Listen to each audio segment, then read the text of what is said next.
We're going to start with Larry Cavender leading us in the Pledge of Allegiance. Stand, please. I pledge allegiance to the flag of the United States of America and to the republic for which it stands, one nation, under God, indivisible, with liberty and justice for all. I'm Dan Poole. I'm the editor at the Progress, the host for the forum tonight. We'll have Larry Cavender, our moderator. I just give a couple of real quick things. We had quite a few questions about the forum, why we chose the date. We know early voting started. It's just tough. It's so long for an early voting period. If you have it before early voting, it's so early people maybe forgot about it or not that interested in closer to election time. We also had a few people who are like, well, you're not going to have the uncontested races speaking, or on the other side, or you're not going to divide the races up so we can have more time for each. All of those are pretty good points, but we just decided to compromise, group them all together, because I know people probably don't want 3 nights of political forums. So we've done that. The last thing, I had quite a few people be like, man, y'all are crazy just throwing this open to the floor. I hope we're not. Nobody make me disappointed that we will just be taking questions straight off the floor. We're not screening them, so we ask everybody to prove me right that we were not crazy by just having an open floor format here. Tell them where the bathrooms are at. That's the biggest thing for my guy my age. Rob, help me out here. I know they're out that door. Bathrooms right down the hall here on the right. Actually, we got one for the women and one for the men down here, so the door's up here. And we do need to thank Rob for letting us have the county building and for setting up the chairs. Larry will be our moderator. I will be keeping time. We're going to go in order of City Council, then West End Commissioners, then School Board. We chose that order from the smallest voting group up to the largest. We are not using microphones, so I'm going to ask the candidates to please speak up, and if you're asking a question, to also speak up. So without that, I'll turn it over to Larry. Thank you, Dan. The format's going to be, we're going to start off asking the candidates to give a little brief description of themselves and why they're running, about 5 minutes worth, and then at the end they'll do a quick summation, about 3 minutes worth. We're going to start alphabetically, and then it'll be reverse alphabetical after that. I'll have a couple of prepared questions for them at the beginning, and then we'll open it up to questions off the floor. Okay? All right. First off, Doug Patterson. Good evening, everybody. Welcome. Citizens of Jasper and the folks of the county. I'm Doug Patterson. I am so humbled to be the candidate running for the vacant City Council seat. I'm a lifelong resident of Pickens County and lived in the city since 2008.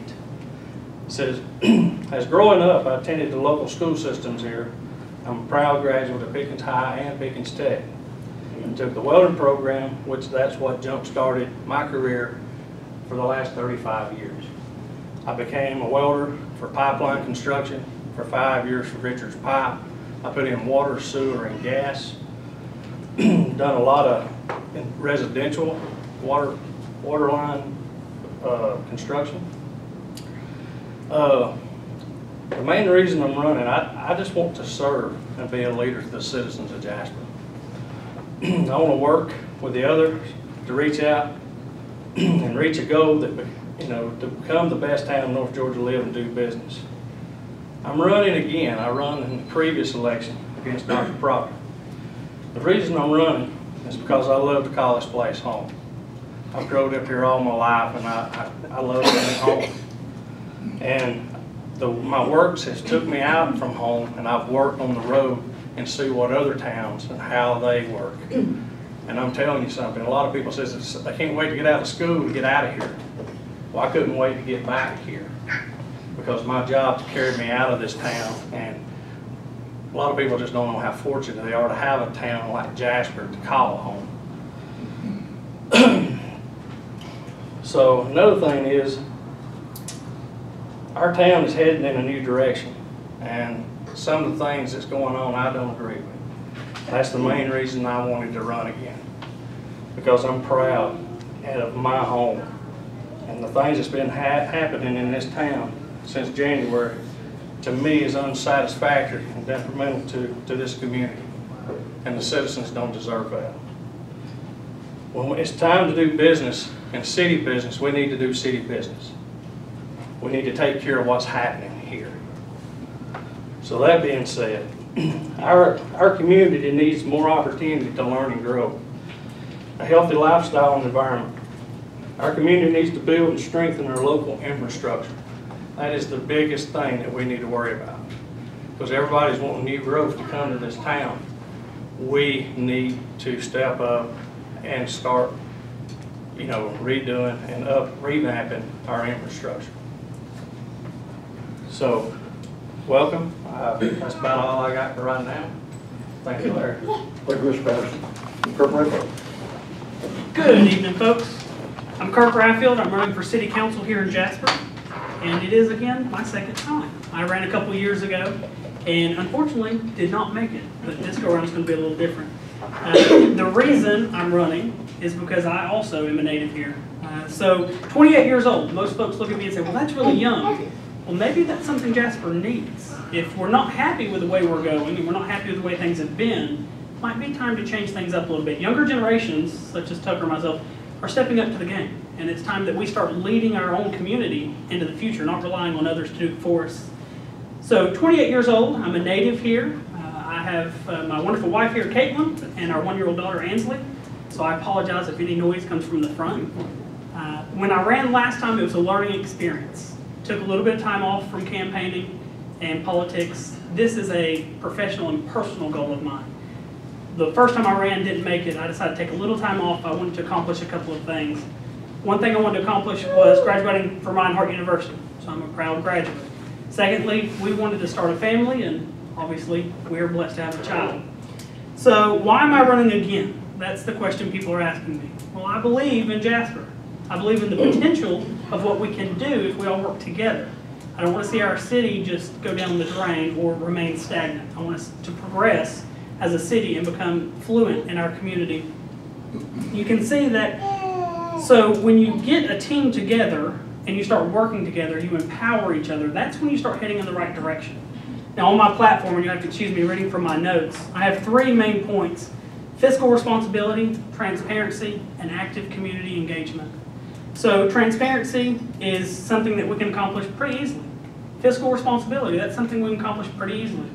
But active community engagement, that's going to be a little tough. That's where the hard work kicks in. Winning this election is not the hard part. Once you win or once you lose, the hard part is staying involved, getting others involved. So since last time I ran, remaining active in the community through the Merchants Association, being the vice president, taking on more events, doing more in the community, that's what this has been about for me. So actively engaging others. We need to engage all of our city employees, all of our residents, all of our business owners, and also all of our visitors. Folks ask me, why visitors? Without their input, we can't better ourselves. And so those are some of the things I would like to see accomplished here. And throughout the night, I'm sure you'll have some questions, and we'll be able to answer them. Now, one thing I want to point out is I may not have the answer to every question, and that's okay. I can certainly try to find the answer. Neither one of us up here are geniuses. That's obvious. We're running for city council. We've never done this before.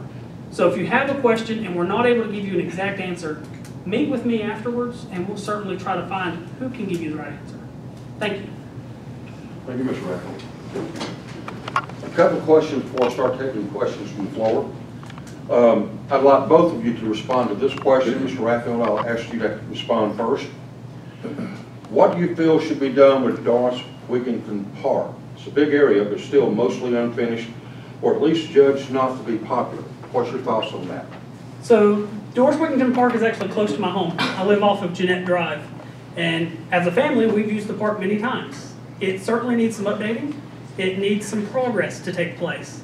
So with a little bit of funding and a lot of hard work, I would really ask our community to come together to get some ideas. I don't want to say that 5 people on a council can make a decision for the entire city of what we want to see that park look like. So let's start having town hall meetings. Let's go and meet folks out in the public. Let's get their opinion, their ideas. Let's see if maybe part of it can be transitioned into another useful thing. Dog park. I cannot tell you how many people have asked me for a dog park in Jasper. So really it's about getting out and seeing what our city wants. It's not personal of what I want. So I think that's the best thing, is get out and get an opinion. from everyone else. Don't just make the decision by myself. Mr. Patterson? Yeah, during the last forum, I brought up some issues about Doris Wigginton Park. Doris Wigginton is part of my family. The Wigginons is my family. Matter of fact, Bill Wigginton's mother and my grandmother were sisters. So that's family. And, you know, we got Doris Wigginton Park is 62 acres. And it has roads cut through it where people can walk and go over and enjoy it most of the time. The people in this community are scared to go over there in the evenings and walk because there is, you know, you have a lot of police patrol through the area. Since the last time in the forum I brought this up, guess what? I've seen more police trolling that area.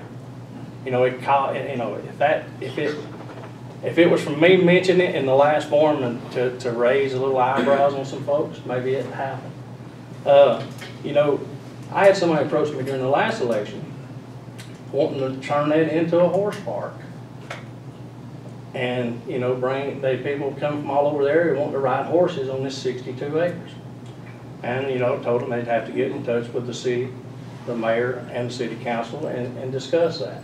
I don't know if that ever happened or not. It never was brought to my attention after that. But I would like to see some upgrades as well, maybe some restrooms installed so people could go to the bathroom instead of going out into the woods while they were there. You know, when that first was developed, it was supposed to be a golf accessible to town, not just for Arbor Hills.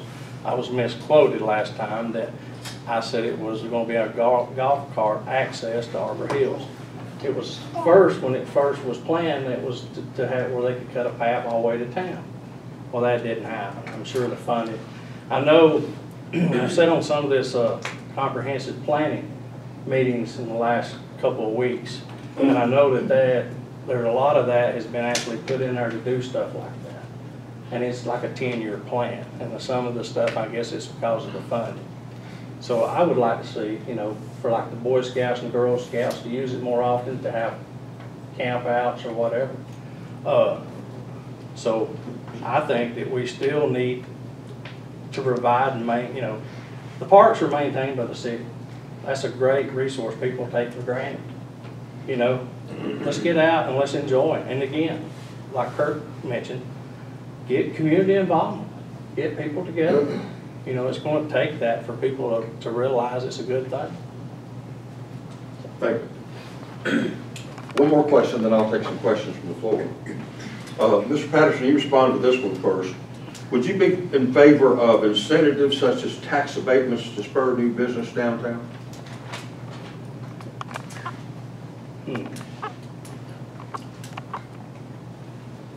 Repeat the question again. Would you be in favor of incentives such as tax abatements to spur new businesses downtown? Sure, I'd be interested in that. I mean, if it would bring more businesses to town, it would be great. It would bring more life back. I mean, that's the whole thing. You know, I guess it's the. I'm trying to remember what. I guess it's a downtown development authority. I think they're working on something similar to get, you know, to upgrade the buildings and stuff like that.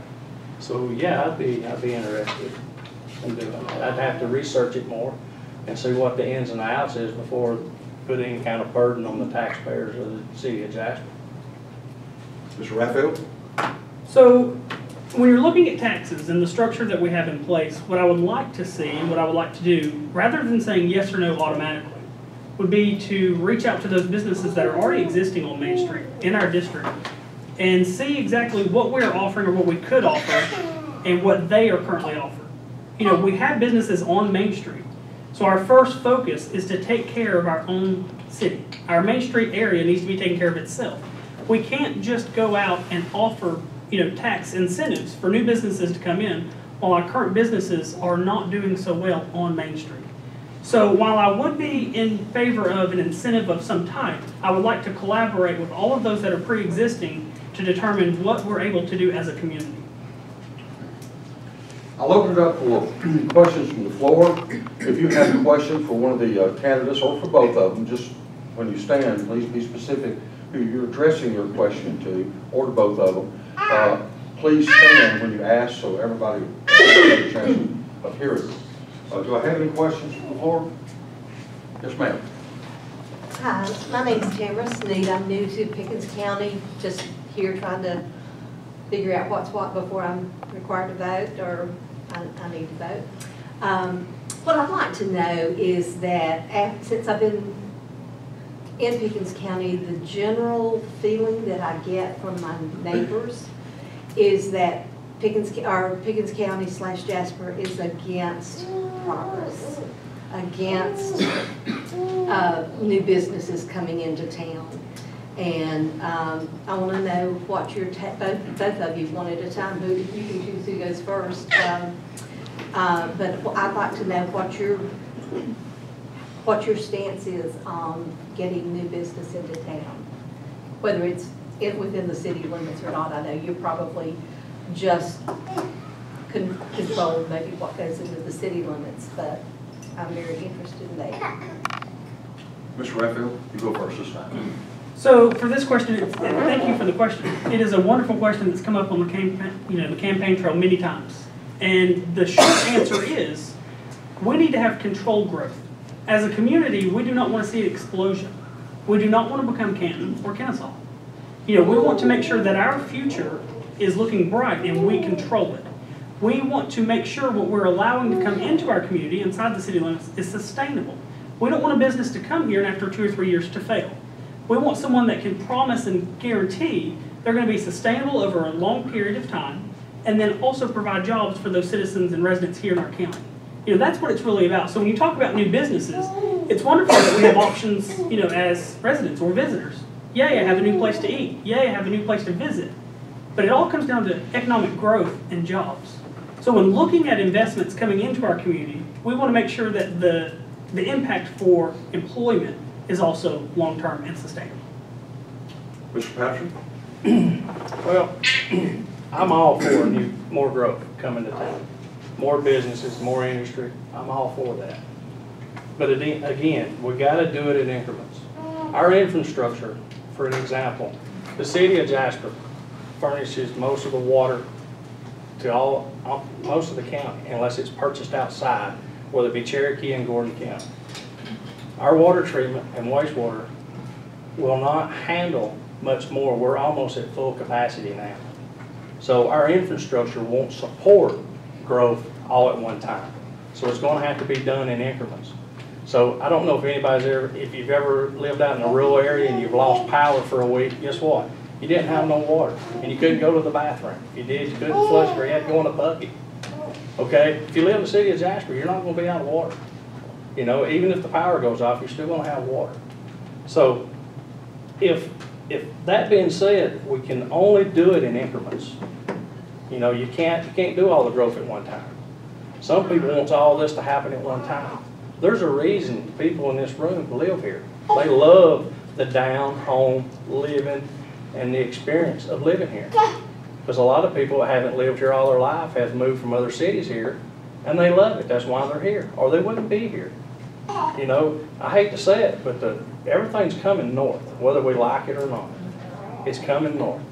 So what we have to do, we have to get together, and that's the city and the county and these other cities like Nelson and Talking Rock and all these others. We're all going to have to come together and work together and make it work. Because if it don't, it's going to happen, and then here we are. We're going to be caught with we're going to be caught with our pants down, and we're going to be paying a lot more water for all these other counties to help provide it. Just to follow up, I don't know if it's a question, but I go to Revolution Church. I don't know if you know anything about it, but our pastors met with Chamber of Commerce and whatnot, and projected that just the growth of citizens in the county will be, we're what, 32,000 now, will be 100,000 by 2020. I don't know where. Well, I've heard a little different story. This comprehensive planning, they don't see it growing that much by 2020. So if it does, I may have to sell out. So Well, I'm just referring to your Yes, ma'am, I comment know. about the infrastructure. Right. If something's not done, and that is the case. Well, you know, the main hub is Jasper. Jasper is, I mean, I hate to say it, it's nothing against nobody in this room, but we furnish, the city of Jasper furnishes the water. And if you have sewer, they treat you sewage. They got the wastewater treatment as well. But the problem is, in this comprehensive plan we're talking about, they've got it in there in a 10-year plan to upgrade this stuff. It's in there to do that. But the problem is, the reason they do this comprehensive planning is it's mandated by the state. You gotta have some kind of planning for growth. Okay, they have to put this together. And it's kind of, some of this stuff is went stagnant because of funding. You know what I'm saying? You can't do it all at one time, or you'll bankrupt the county and the city by trying to do too much at one time. Yeah, just probably you feel the same way, but the thought of 100,000 population in 2 years is a little scary to me. Yes, ma'am, it would be. Because it's bad enough now to get home in the evenings. I don't know if you've ever come up north, but you have to wait two or three red lights and one away. It's already coming. It's coming whether we like it or not. Right. So Ms. I hope that Raffield, would answers you your like question. to comment on that? Yes, please. So in reference to population, it is scary that our projections are so off. Some are skewed more than others. I certainly don't believe in 2 years we'll be at that large number, although we will slightly increase, I believe, over time. I don't think we're going backwards. I don't think our population is ever going to get any smaller.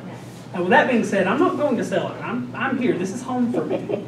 And so what I would like to see happen is this engagement continuum, which is what we follow through leadership. Now, one thing that we've mentioned before, I was talking about a while ago, is the active community engagement. If we can engage our community, come up with ideas of how to get businesses here, what type of businesses we want, then we start looking at how do we tie them in or connect them to our infrastructure. So those are questions that come up along with your planning. With a comprehensive planning, it's wonderful that we do it, although it is required. We should not be planning because it's required. We should be planning because we want to. We should be planning to help our community. So while it is a requirement, we've done it, it's a wonderful asset to use. We don't need to stop at that 10-year plan. Let's go ahead and start planning for that 30-year plan. Let's start pushing it out further. Let's take that initiative and do it ourselves. It takes time, it takes hard work, but together we can do that. And so for the infrastructure, and it is short-handed, he's absolutely correct about that. What we have to do is when we're planning for these businesses that we want to see come in, we have to plan on how are we tying them in or connecting them to that infrastructure. Who's actually going to take those steps necessary to pull them in? Thank you both for your answers. Thank you. Yes, sir. My name is Gary Carson. I live in Pickens County, over in District 1. I don't live in the city of Jasper. I'm very interested in what Mr. Patterson brought up and what you both have been talking about with respect to infrastructure. In 15 to 20 years from now, where will be the water usage for this county? Will it be in the city or will it be in the outlying areas? As you see growth for this city and for the county, where do you believe it's going to be? And do you support the water being owned by the city or by the county? I'd like to hear the positions of each of you individually, please. And Mr. Patterson? Well, that is a great question. And again, I'm going to drop back to this comprehensive planning meetings I've been going to. They're saying that the growth is going to be in the city, within the boundaries of the city limits. They're projecting the next 10 to 15 years it's still going to be rural in those areas. One, because of providing water and sewer to those areas. Because the county does not have a water treatment or a sewage treatment facility at this time. The city of Jasper is supplying most of the water to all the county that has city water at this time. Most of the rural areas is all septic or well. So that's what I'm being told, and the studies that's been done, that the growth will be around the town, around the city of Jasper. So. Ms. Raffield? So it is a wonderful question, and it's something that we have been discussing for years. This is something that's not new to us. Water is an issue. Water is a main concern and a topic. It always has been my entire life. Now, some folks, this comment may make some folks nervous. Rob, if you're still in here somewhere. The county is its own entity. The city is its own entity. Now, together we make a great team, but the city cannot fully support the entire county for free. So as long as we work in partnership with the county and they can sit down at the table, go through the planning stages with the city, provide a 10 to 20-year plan to say, by this time, this time in our future we'll be self-sufficient, then I see no problem with the city helping and partnering with the county. But certainly long-term, 50 to 60 years from now, I certainly don't see the city fully floating the county and the city, no sir. And the second part of your, the second answer to your second question was, I don't know if the county's ever gonna, when they come up with a water treatment or sewage treatment, I don't know when that's gonna be. So you're saying, did I think we should join them together or give the water treatment to the county? No. Why would you give something that's already established by the city of Jasper? Why would you give it to the county to run after it's already been established and maintained by the city of Jasper all these years? So my opinion, the county needs to come on board and then we can work together if they build a water treatment or just sewer or wherever, like Cherokee County. I used to put water lines in Cherokee County. I used to work for the company that maintained Wauwusska. Wauwusska has to buy all of its water from Cherokee County. And I think it's Bartow County. I think I put a meter in on the other end of 108 to help supply Wauwusska at that time. So that being said, the county, and again, when that happens, that's got to be paid for in some way. And that's going to be handed down to the taxpayers unless there's some kind of splosh or some kind of grant can be given to help build this type of facility to support the other areas of the county. Mr. Raffield, in fairness, would you like to add a couple more comments too, since Mr. Patterson added some? Honestly, I think that follow-up comment flows with my exact statement. As long as they can come on board and prove and provide their planning steps to a certain extent, then the city can partner with the county. But long-term, the city cannot fully flow both. If I may. Yes. So what I'm understanding both you gentlemen saying is the growth is going to be on the 515 corridor in the city of Jasper. That's what you anticipate. There will be no residential growth or limited residential growth because of the lack of infrastructure. So our tax base from residents is not going to grow. It's going to be strictly a commercial tax base that's going to grow to provide for the growth of the county. Is that correct? Ms. Raffield. So what I would like to see, as far as residential growth, as long as we can keep that on scale and promote it, that's fine. Our residential growth will happen over time with developers. That's not something that's just shot up. Commercial and industrial tax base is something that really takes time. That's where we sit down as a community and decide, what do we want here? What can we allow here? What do we want to see? That is going to take more planning. As far as the growth outside of the city, I believe that's mainly going to remain residential. I don't see much commercial and industrial change in the next 20 years outside of city limits, due to we are the hub of the county. Mr. Patterson? Well, the only way that's going to change if your large developers come in, private sector, and kind of help pay for some of this cost. Now that's not ruling that out, because that's all talked about in this comprehensive plan. If any growth comes to the rural areas, it's going to have to be through the private sector or investors. Our time for this segment, it's time to close it out, so we'll make time for the other two segments. So I'll call on Mr. Raffield first to give a closing comment, 3 minutes, and then Mr. Patterson. Wonderful. So my campaign, my platform is 3: fiscal responsibility, transparency, and active community engagement. If you have questions, I encourage you, please meet with me after this. I'll be available all evening. I really want to see Jasper head in the right direction. I want to see progress, but I want to see slow and steady progress. I don't want to see an explosion. I want to see all city employees appreciated and taken care of. I want to make sure that all of our residents, our business owners, and our visitors are empowered. I want our city to feel like it is completely transparent and cohesive. City Hall should be doors wide open. That should be a meeting place. We should be throwing ideas, sharing resources, having meetings all the time in City Hall. We want to make sure that it's a warm and inviting place to call home. So if you have any questions, feel free. Catch me after this. I'd love to talk to you about my leadership experience. I'd love to talk to you about my work experience. If you have any questions, I'll be free to answer. Mr. Patterson. All I want to do is serve my community. When I was in school, when I went to high school, this community rallied around Pickens High School and supported the kids that went to that school. And I was part of that. And I saw the businessmen, leaders of this town providing that money so we could do what we love to do. So that being said, that's one of the reasons I'm running to the city. I want a community that works through difficult issues together to move forward together. I would be so humbled to have your support in this election. I just want to thank everybody that came out tonight and listened to what we had to say. And again, I just want to serve the citizens of Jasper. Thank you, gentlemen. The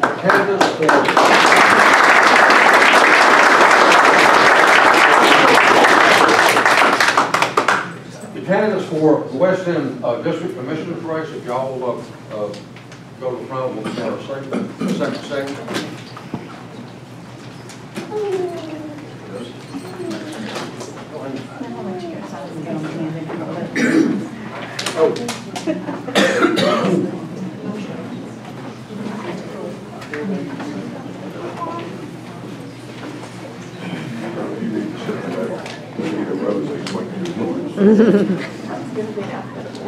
Yeah. You're sitting in the middle, you want Bart, you're throwing off the alphabet. All right, I'll explain. This segment on the commissioner's race is going to be basically the same that we had before. Each candidate will be given 45 minutes to make an opening statement. We'll go alphabetical order, the opening statement, reverse order, the closing statements. I have a couple of questions for them, and then I'll open it up to the floor. Mr. Barnes? I'm Jerry Barnes. I've been in Pickens County. My family has since 1902. Been a while. Of course, I hadn't been here that long. I graduated. I graduated in 1969, Pickens County High School. Went to work with our family forest products, and worked there till I was,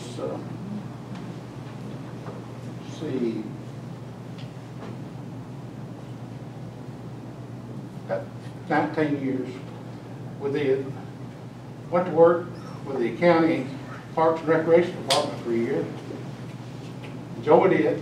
It didn't make much money. So I went to work with Georgia Farm Bureau. I worked there for 22 years and retired just to run for this job.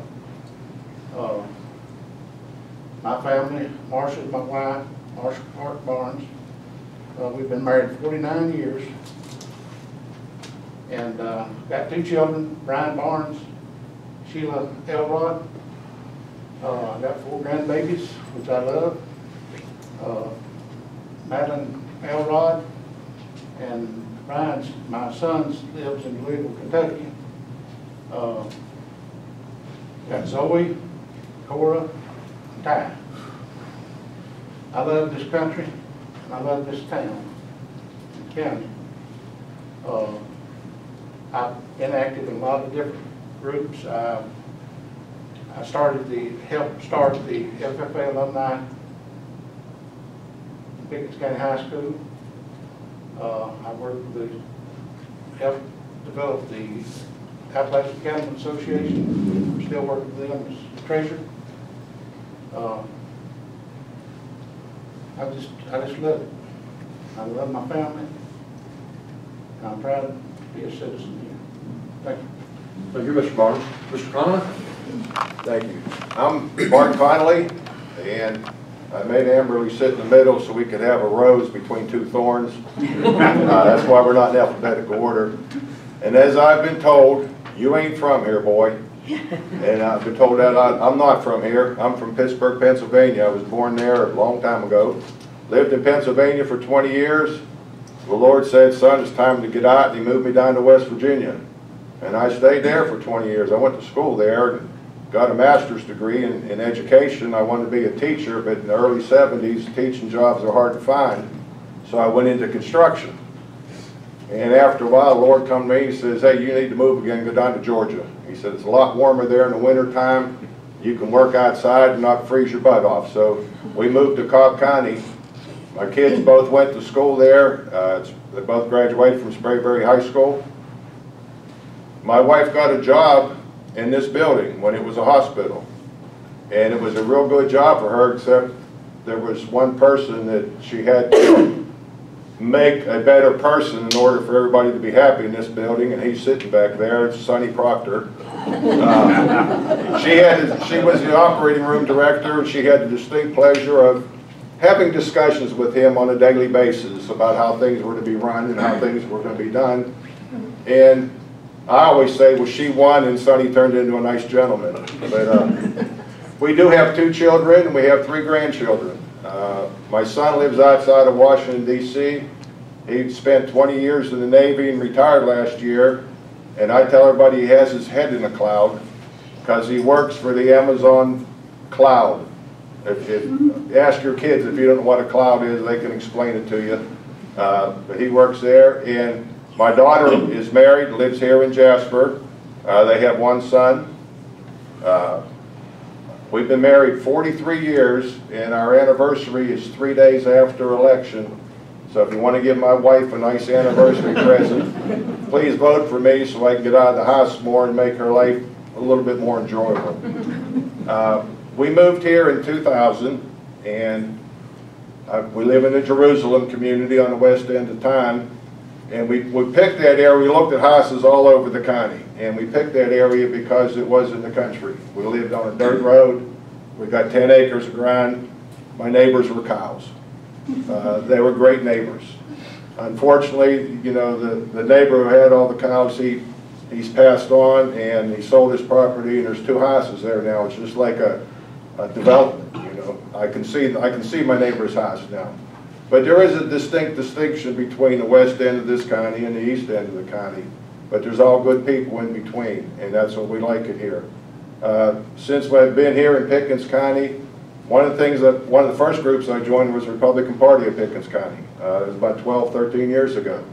And I've been very active in the Republican Party. It's had its ups and downs. And one of the first meetings I went to, there was about this many people in the room.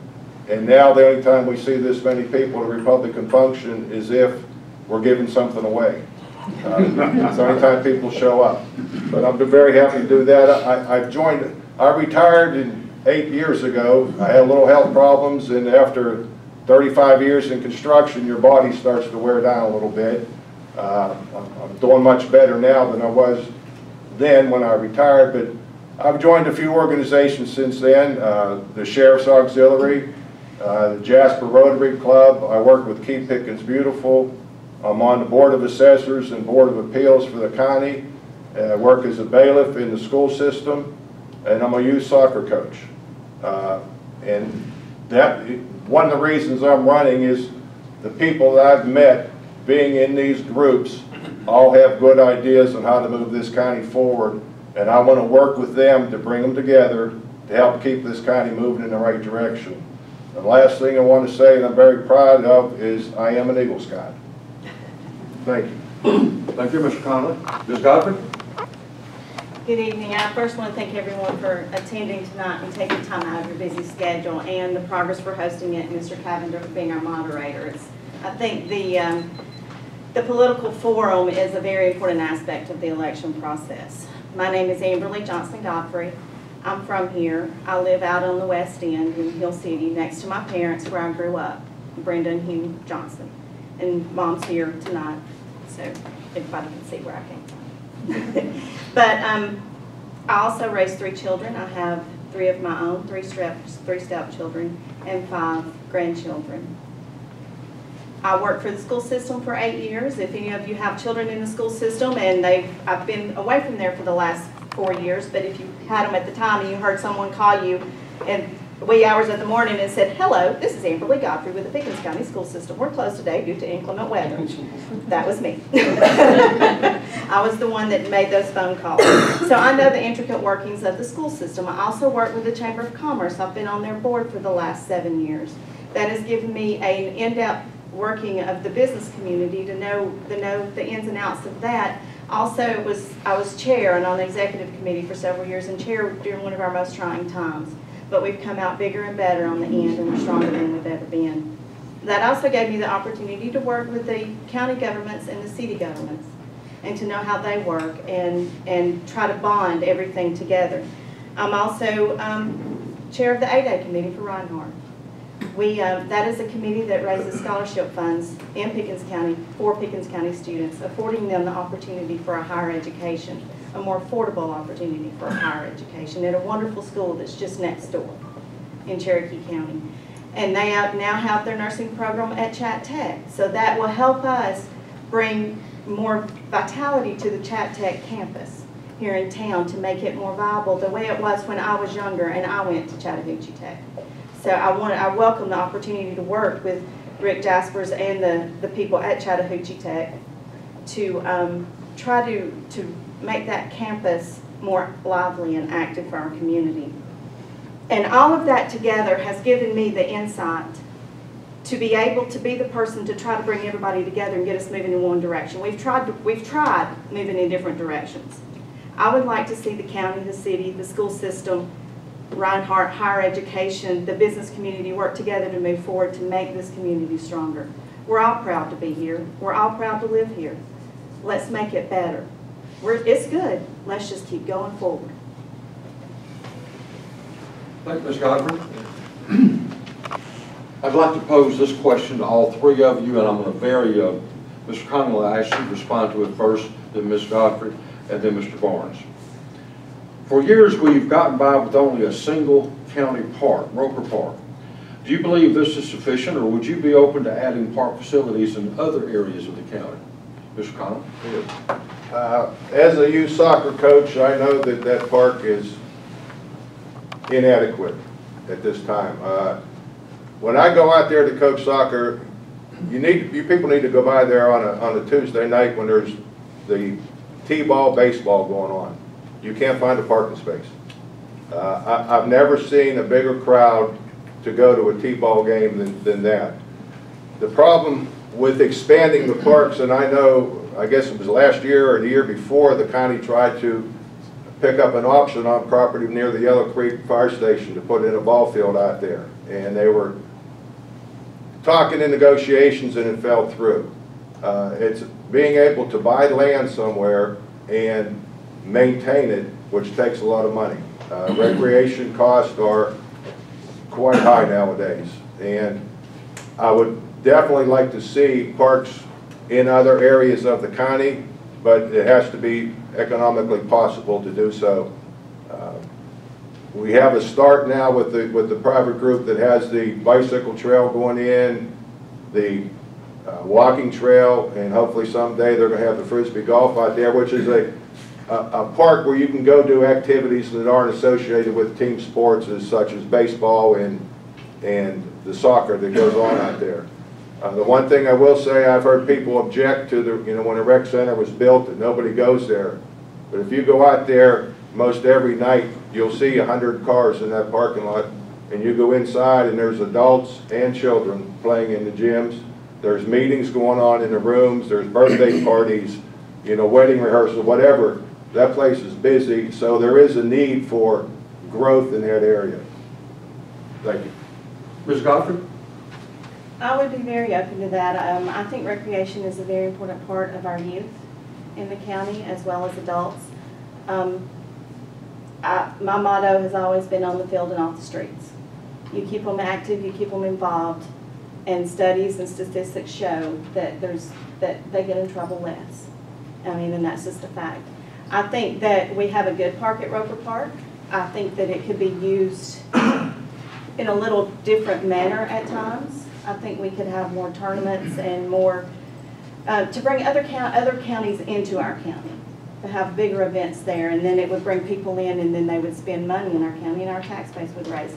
Would I like to see parks go out into the outlying areas? I would like to see that, but as Mr. Connelley said, it has to be economically feasible. You know, be careful what you ask for because it has to be paid for. And if it is easily done, absolutely. I would love to see parks out. I know that there's some talk on a park over on the east end, and I would love to see one over on the west end as well. Mr. Barnes? Yes, I think, for right now, you know, we've got a lot of people using the area, which it's been doing that for a long time. When I was there in '88, we had just nearly a million kids playing baseball than there are now. What would really be good is something like a softball complex. Get the parents involved that way. I mean, you know, they can play ball too. Get them all going at the same time. There's money to be made at that too, and money coming in from the county.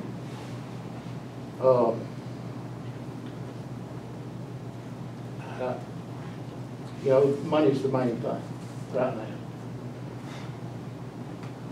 At this time, I'll open up the floor again. Again, I ask you to please stand so everybody can hear your questions. If you want to ask a question, just raise your hand and I'll call upon you. And please identify yourself when you do stand. Any questions of Commissioner candidates? Oh. Hello again. I'm Kirk. So my question is the same that was afforded to us for the city council. In reference to water, where do you see the city and the county on water? I don't remember exactly your verbiage on that question. Do you mind repeating that question? That's the essence of it. Who should own the water? And as the county and the city continues to grow, where's the growth going to be so that we know where the water needs to be? And that would be for all three. And not a water park. Ms. Godfrey, you go first this time. Okay, you can't have growth in the city and not have growth in the county, or vice versa. If you have jobs in the city, the people will more than likely live in the county. If you have people in the county, they're going to go into the city. So we have to cooperate. The city and the county has to cooperate on our water usage. And no, we don't have a treatment facility. I would like to see a plan in the future, maybe years down the road, where we do have one. Again, it has to be economically feasible. But I would like to see us be self-sustainable. I know that when Grandview Dam is repaired and Grandview fills back up, that's going to be a water source for the county. And that's good. I mean, that's just, more water is better. I mean, we all know that water is an issue in the county. So, do I think it needs to be consolidated? No, I don't. I do not think it needs to be consolidated. Mr. Barnes? Right now, we're getting about contracted 500,000 gallons a day in Gordon County, Calhoun. Also, we're talking about the Grandview. We've got a withdrawal, going to have a withdrawal of 330,000 gallons a day permit once it's complete. Everything's going. Right now, we're doing good for what we're getting right now. I forgot what the last one was. That last one. The city and the county, who owns and who operates, how do you connect the two? It's just the two. I mean, you got which when we need water, it's hooked together. I think at Hill City, right, Johnny? Yes, sir. They can get water from us or vice versa. We're doing the same thing with adjoining counties. Right now, we're putting a line in up Jones Mountain Road. We've got roads, lines running to Dawson County, and we've got some, we're already hooked up to Gordon County. That's in case of a catastrophic failure of some kind, we can pump water to them and they can bring it to us. Mr. Connelley? Yes.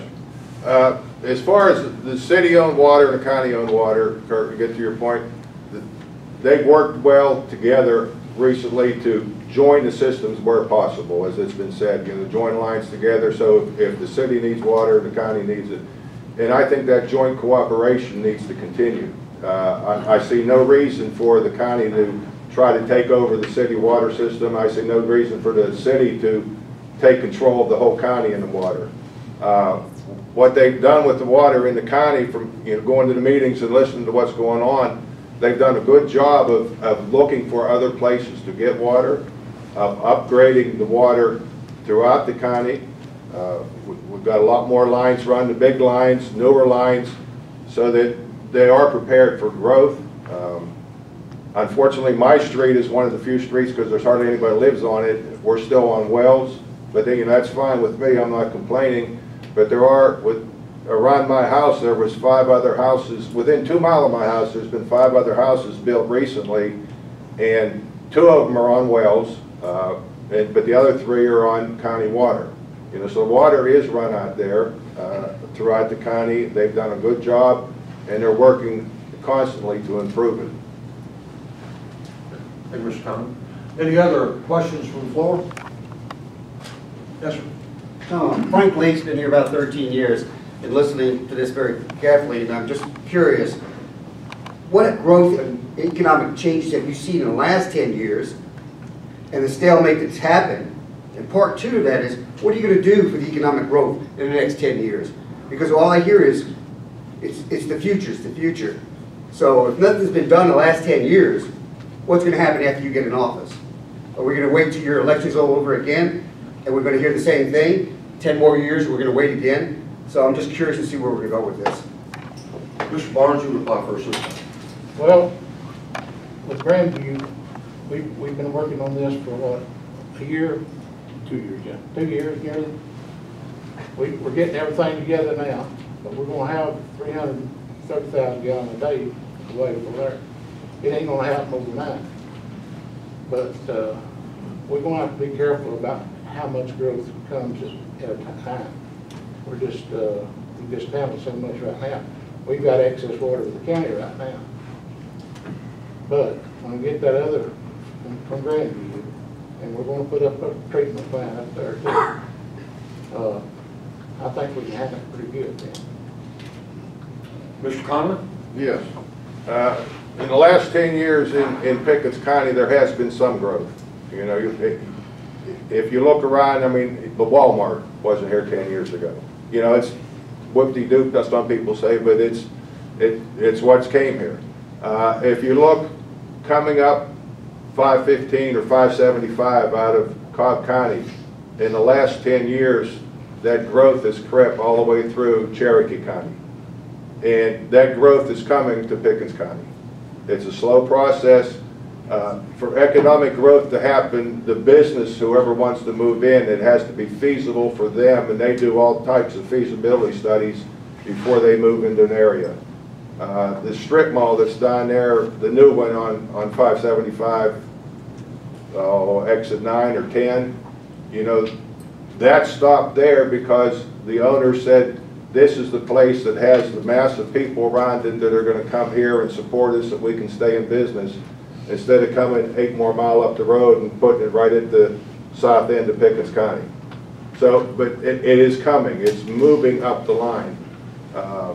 Right before I left the house, the news was on, and the governor said that in the 13 surrounding counties they call the Metro Atlanta area, there's been 100,000 people move in the past year in those 13 counties. And that's about 9,000 people a county.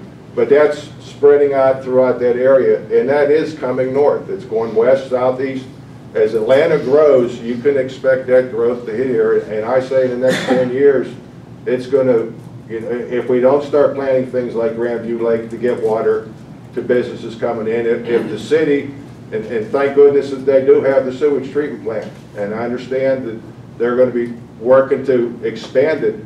Thank goodness the city's doing that, so those businesses, when they come in, you cannot have a business on a well and a septic system, but you can have residential on that, and the residential will come. In the east end of the county, you have more neighborhoods. On the west end of the county, you have people that want to buy 5, 10 acres of land because they want to have a couple horses or a few cows or pigs or whatever. It's just a complete difference. But I see the economic growth is coming. The things that the county has started to do and that we can continue to do by cooperating with the city, not just the Jasper, but Talking Rock and Nelson, and with the surrounding counties around us, by continuing to work with all those people, we can be prepared for that economic growth when it gets here. Ms. Godfrey?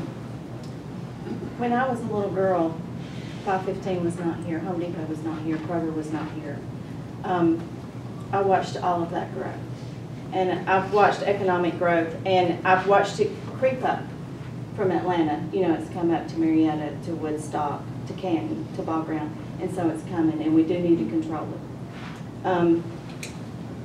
I think one big thing to foster economic growth in our county, you know, economic growth brings about good school systems.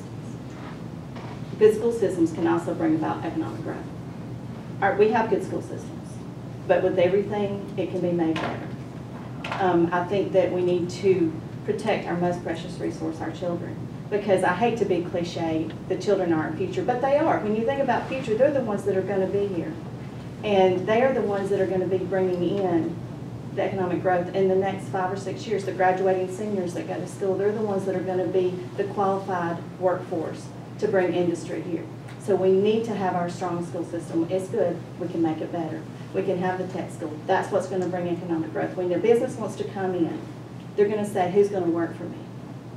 And if they're not here, then they're not going to move their business here because they won't have the employees to support that business.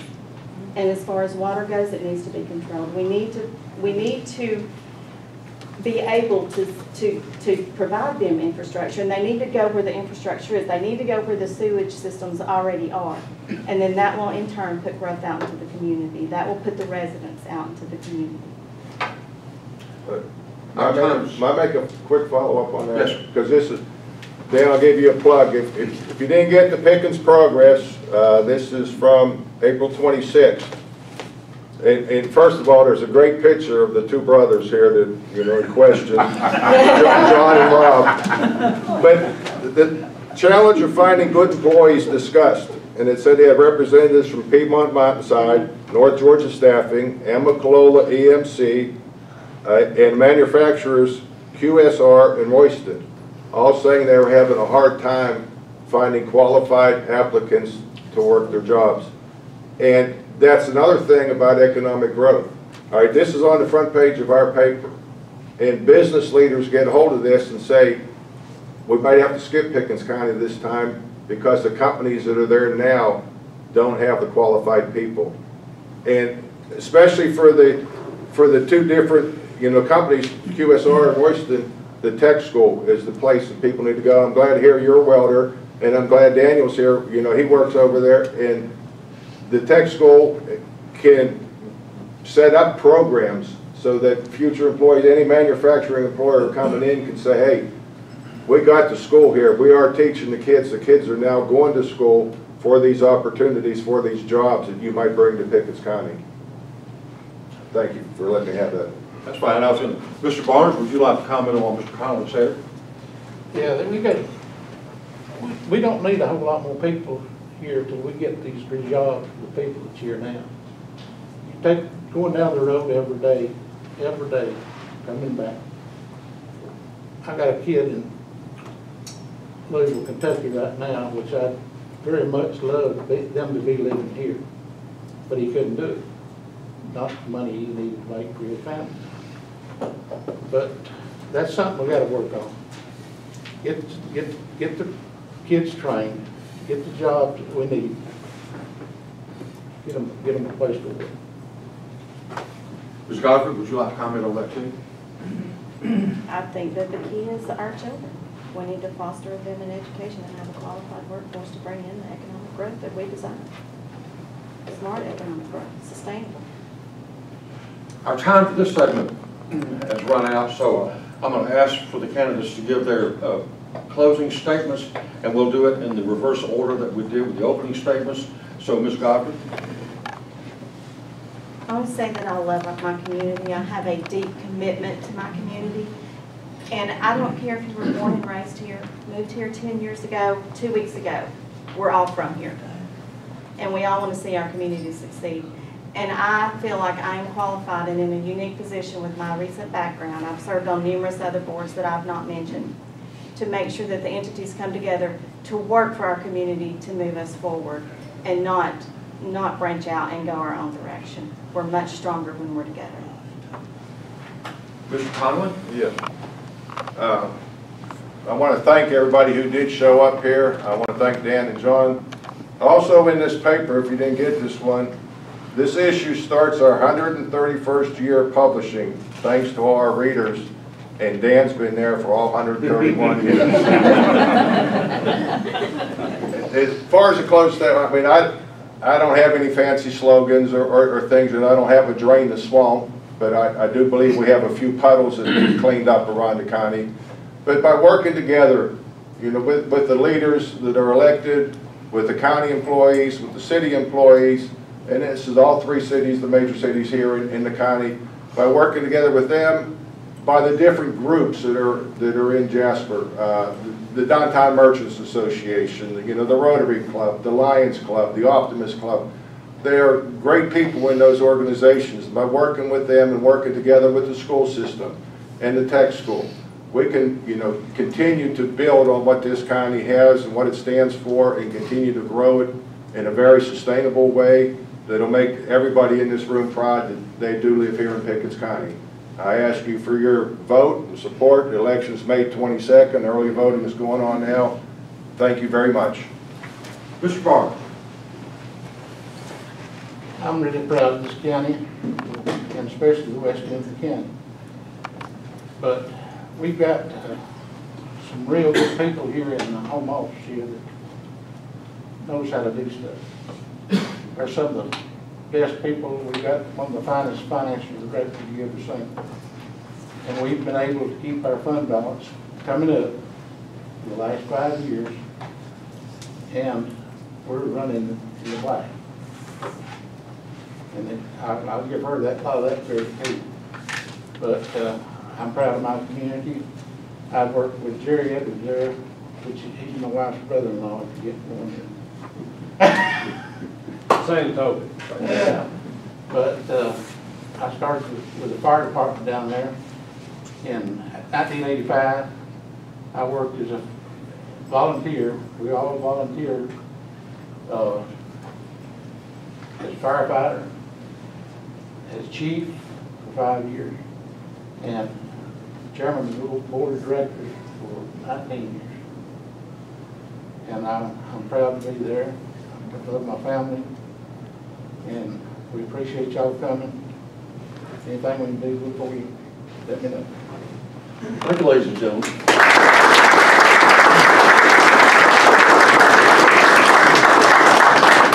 Our third and final segment, of course, will be the candidates for the school board, and they'll make their way to the table up front.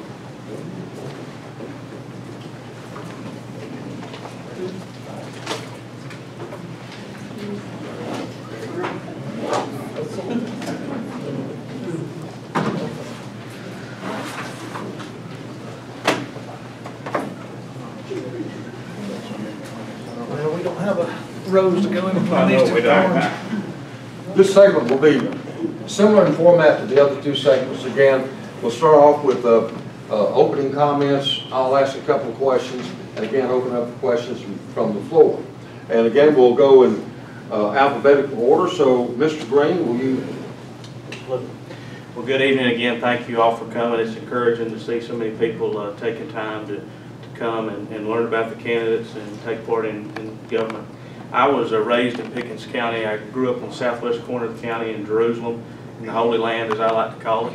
And you know the saying, it takes a village. It really did to raise me. I grew up in Pickens County schools, kindergarten through 12th grade, Hill City Elementary, Jasper Middle School, and Pickens High School.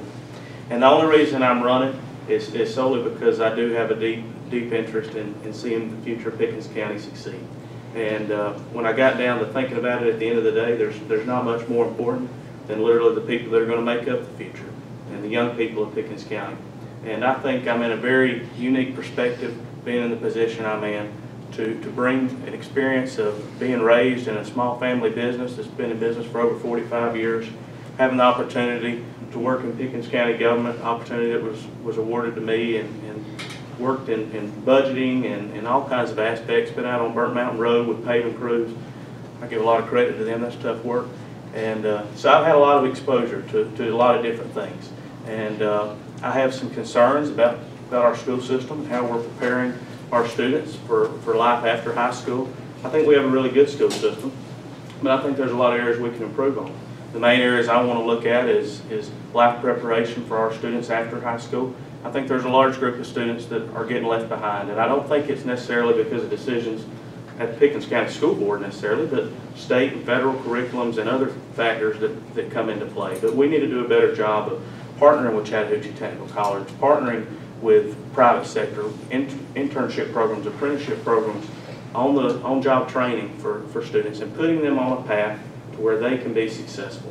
One size doesn't fit all, and each student is different, but every student in Pickens County can be successful. And not one way is better than the other, but we need to make sure we address what's best for them early, and we put them on a path for them to succeed. We need to make sure we support our teachers, empower them, make sure they have an atmosphere they know they're supported. Doesn't mean they're always right, but they need to know that in a controversial world we live in today, that the school board and administration is going to have their back, is going to support them, and so that they can do their job. We need to make sure our kids are safe. We do a pretty good job. We have a good partnership with the Sheriff's Office, and they help us a lot in a lot of aspects with school safety and things of that nature. We need to make sure that we're working on the inside and the outside to keep our kids safe. If we can't protect them at the end of the day, nothing else matters. We need to also stick to some philosophies I like to enforce. I'm conservative, fiscal responsibility, make sure we're justifying our expenses, make sure we're making decisions that's the best interest for the school system and keeping in mind the best decision for our taxpayers. And we need to be a transparent school system. Talk with all the stakeholders. Let people be involved in the conversation. So I have met with many of you. I hope to meet with more of you throughout the campaign, and I look forward to your questions. Hope to earn your support. Thanks. Thank you, sir. Mr. Long? My name is Byron Long, and I just have to say amen. Everything Tucker said he was right on. I mean, there's nothing that I would disagree with what he said. But a little about me, I've lived here all my life. I live just like Tucker in the Holy Land on the West End. Went to school at what used to be Southern Tech, what turned into Southern Poly, and now it's Kennesaw State. So I work in Cartersville for Shaw Industries. I'm an engineer for them. I've been for almost 25 years now. And I can vouch for some of the things that you've heard already here tonight. The lady here has scared me with her prediction of 100,000 people by 2020. And I can go ahead and tell you, I don't know about the infrastructure for the county. The school system is not ready for 100,000 people by 2020. In my role where I work, I see the same things they're talking about here. Mr. Connelley brought up about the need for qualified employees. I'm in the process right now trying to find electricians. It is hard to find good, qualified, skilled people. I also have a position for a college educated person that is a skill set there. It's hard to find, and we need to be preparing our kids. We have made a lot of changes over the years trying to get better at that, and it's going to be an ongoing process. But this is, I guess, would be my third time on the school board if I was elected. I've got kids in the system, hopefully only one after graduation. I have one that's a senior this year, one that's in 6th grade going to 7th. I'm just joking, he's going to graduate with everything I've seen. But I'm proud of the school system, I'm proud of the staff, I'm proud of our partnership throughout the county, and just like the city council representatives that are running here, the commissioner representatives, it's got to be a team effort. It's got to be a team effort. Everybody's got to work together. And I think we do that pretty well here. I don't know that you find that if you go farther south from here. And I think that's something we need to work to preserve here and make sure we're all working together. Thank you, Mr. Long. I have a question for Mr. Green. It's great to see a young guy jumping into politics. However, as a college student who attends classes out of town, do you feel you can meet the board members' numerous obligations? Yeah, that's a good question. I'm glad you asked that. I've had several people ask me that throughout the campaign. And what I can tell you is this. Obviously, no one knows what everybody's personal situation, what their capabilities, and what might start dancing. Sorry. Sorry. I don't know why my phone's ringing. I was part of the 100,000 people that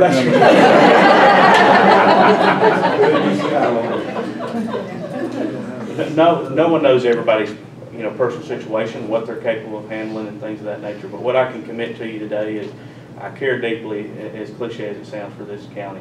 And if I thought for a second that I wouldn't be able to fully and completely handle the duties, I wouldn't be doing it. I'm here a lot, as many of you know. I'm involved in a lot of things. I still work part-time for the county government. And there's a lot of things that I'm involved with, and I'm back here regularly, and will commit to being here regularly. Just like anyone that would have a full-time job, that's a similar situation I'm in. And, I can make actually, I think it's a little easier though. I can make my schedule pretty flexible to be here as much as needed, and more than needed. It's more than a meeting a month or 2 meetings a month. It's important to be here and hands-on and know what's going on in our schools, know what's going on in our community, and know, that they know that you are there to support them and be a part and take a true investment in the school system. Thank you, sir. Mr. Long, I have a question for you. With a mostly static student body over the past few years, can you discuss the school budgets and your thoughts on future spending? Well, I can say that since I've been on the school board, the school system is currently completely out of debt. We've been able to maintain a fund balance that is as recommended by the state. We've been able to lower the millage rate, I think, twice since I've been on the board.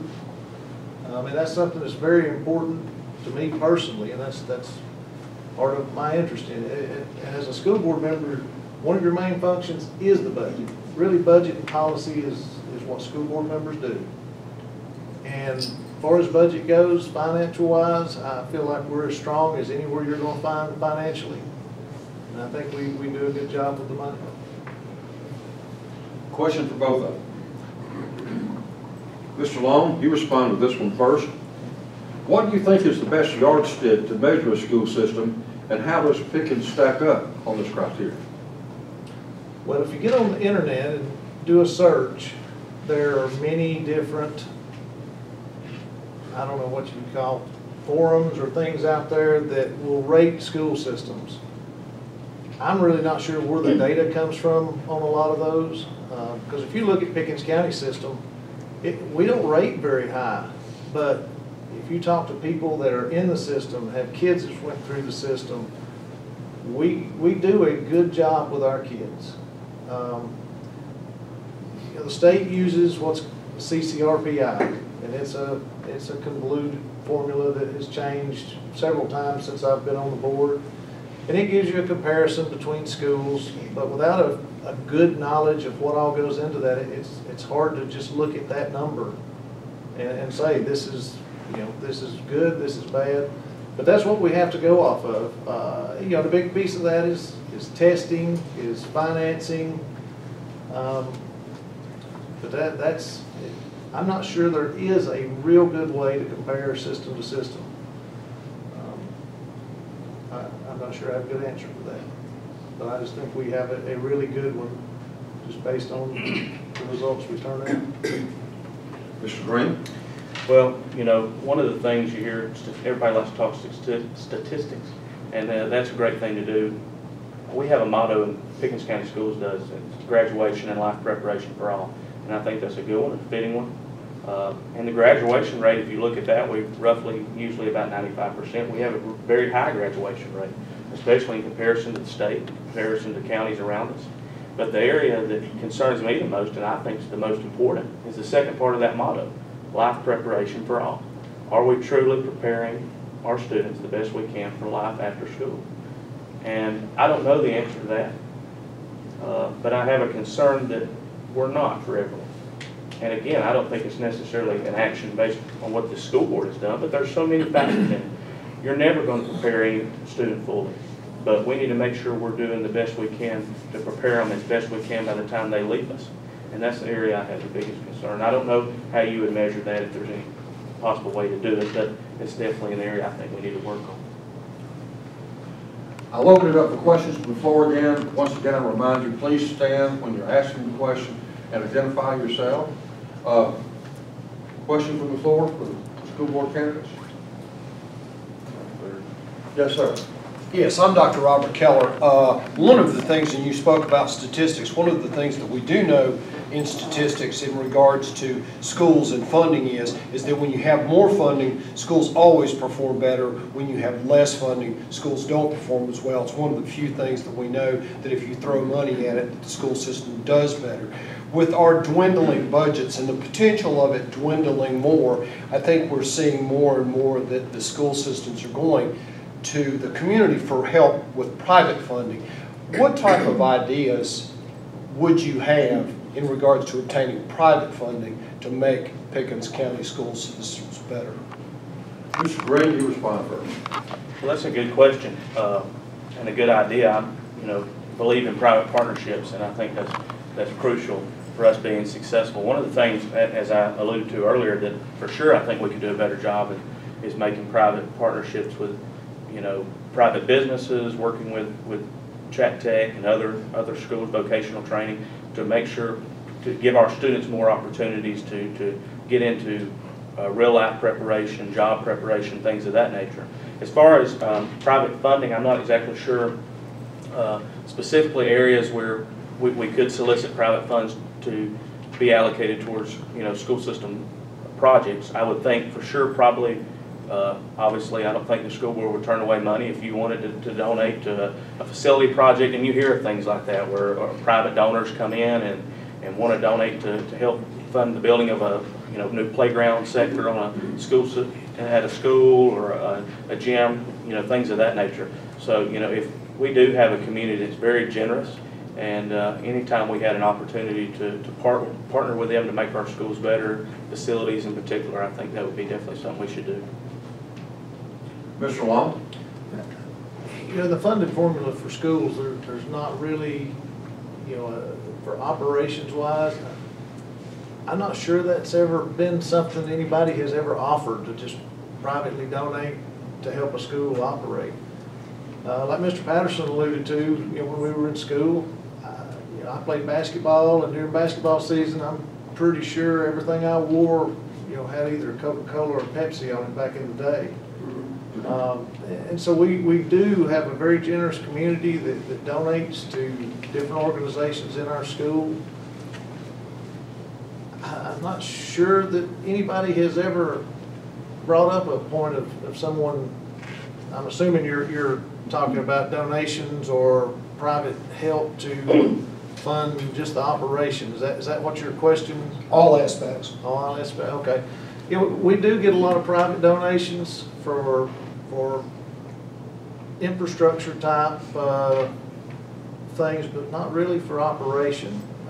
That'd be fantastic if somebody's got a checkbook and love to write it. But that'd be a great problem to have. Other questions? Yes, sir. My name is Lee Shiver, and I have a very strong interest in the quality of the school system. Sustained leadership at the high school. Rob, John, been at it a long time. I'd like to know you gentlemen's ideas about keeping sustained leadership at the high school over time. I think the longer the leadership is there, the better the school's going to be over time. I was wondering what ideas you might have about doing that. Mr. Long? I think that's probably, if you had to pick out one really negative aspect of the Pickens County school system, it is that we have a lot of turnover. Don't really have an answer as to why. We've tried some different things. Our last high school principal, everybody seemed to like him. We even tried doing something that was outside the box, and we even gave him a 3-year contract, which is somewhat unheard of. I guess it's not completely unheard of, but that didn't work out. It's these leadership positions are tough. I mean, it's very difficult. I'm open to different ideas of ways to keep these people in the jobs. We've had a lot of turnover at superintendent. That's almost a 24/7 job. and it's almost like a school board. It's unappreciated, and so it's very difficult to keep people that want to stay in that role for long periods of time. Community support, I think, would be one of the biggest things that would help a lot with these turnovers.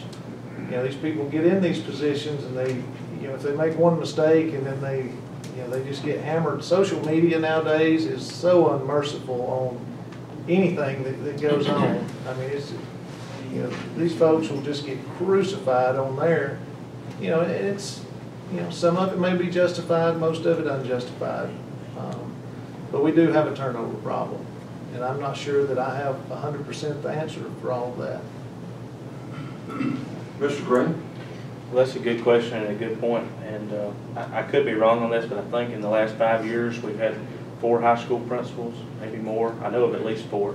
And you know, turnover in that position is a problem. In a lot of ways, the high school is the flagship for the county, and I think that's one of the biggest anchors of what makes our community so great. We have a lot of morale and a lot of people that center around our high school and support our Dragons in a number of ways, and it's really kind of a focal point that everyone can look at and take interest in. And having a strong leader there is crucial. I'm confident I know the one personally that's there now. He was a teacher of mine. I think he's a good man. I think he's a very good administrator.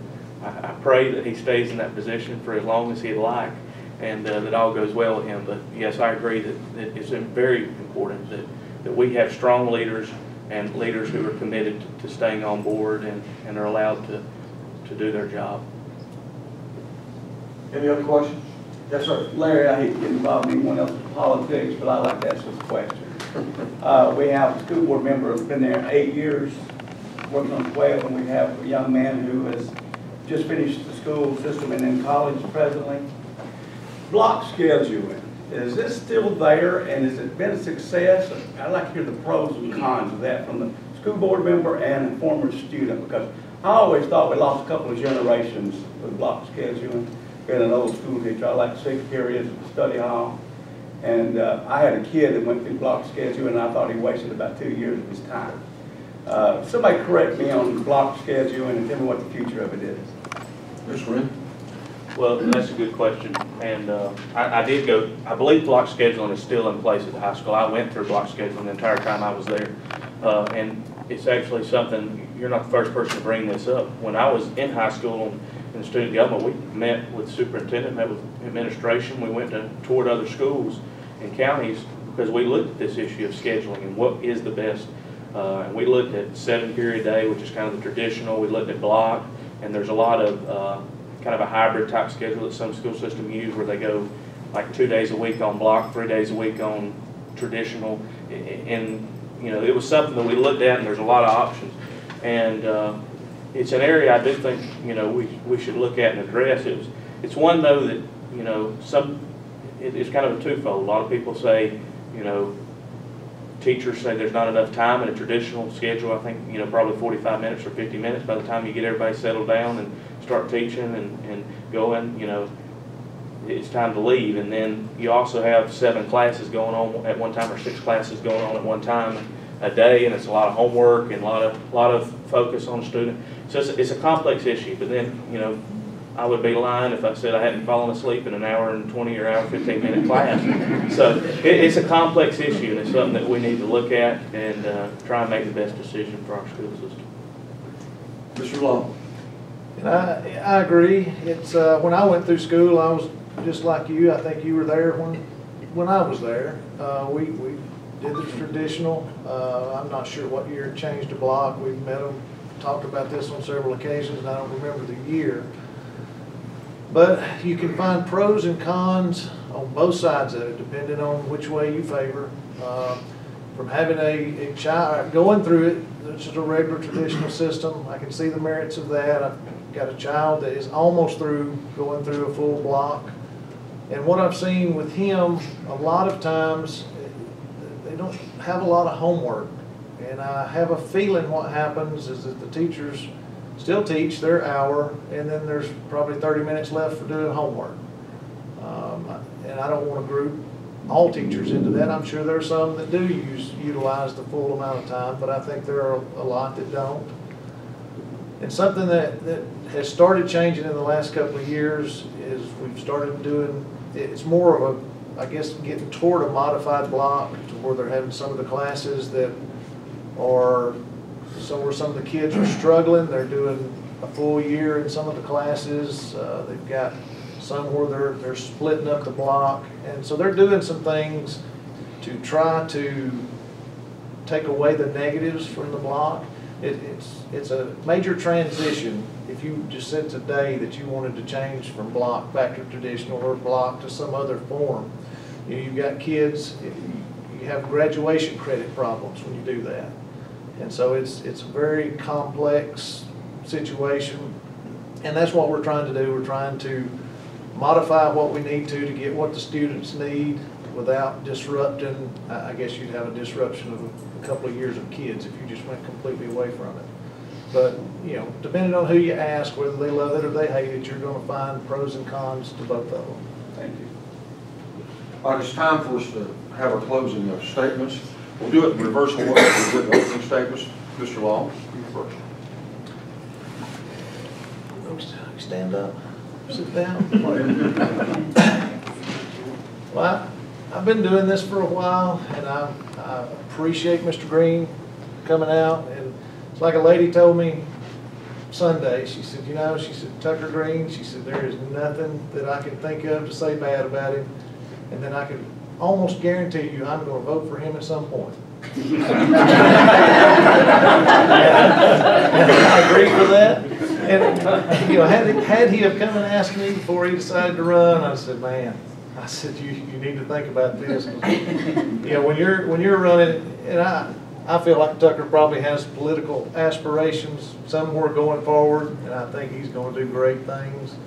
I would not have recommended him running for the school board, because the school board, you're not only fooling with people's money, you're messing with their kids, and you're never going to make everybody happy. And I'm not sure that's a good political springboard. I know it's a little late to give that advice. I have no further political aspirations. I'm here for the kids. I mean, I've lived here all my life, and that's really all I'm interested in. I don't want to be commissioner. I wouldn't take their jobs for nothing. I don't want to be on the city council. I've seen some of y'all, but I have no interest in that. My interest is in the kids, in the school system, and a lot of people have probably heard me say it, that I really love kids. I don't really like adults that much. Just being in this role, it's not you get to see a lot of the ugly sides of people. And you know, we have a lot of great things going on.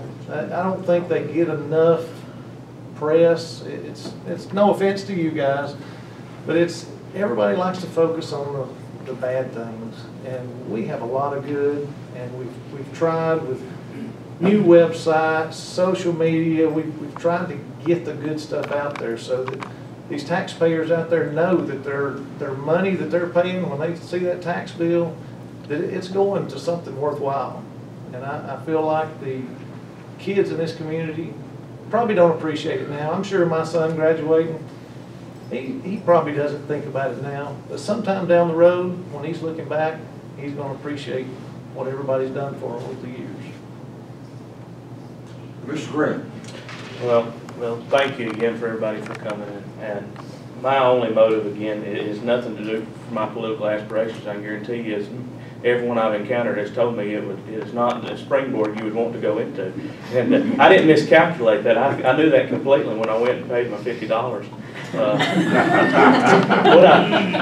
My interest is solely the community. And as I've said, as cliche as it sounds, that's all it is. Pickens County is important to me, and seeing it succeed in the future is important to me. I hope to have a few more years ahead of me, Lord willing, and so I could be here for a long time, and I hope to raise kids here and grandkids here and home as much as the Lord will let me.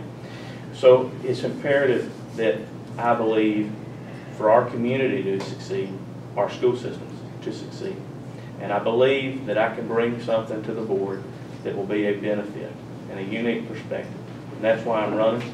And any questions you have for me, please feel free to reach out to me anytime, and I'd be honored to have your vote. Thank you.